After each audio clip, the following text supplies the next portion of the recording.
Go ahead. Ready? I'm gonna make some very tasty things.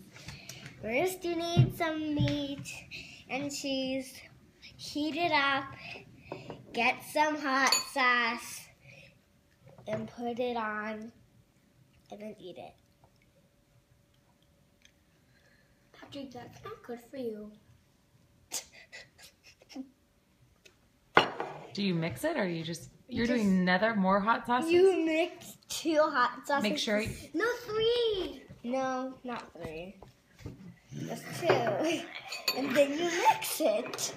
And then, by the way, those 2 are bad for you. Why? Because I'm telling you. Why are they bad for you? Because the black one, it has extra sugar. Oh, is that all done, Patrick? Mm-hmm. Bon appetit. Mom, can you see? It tastes very good and not so hot. Good. It tastes like normal meat. Bye.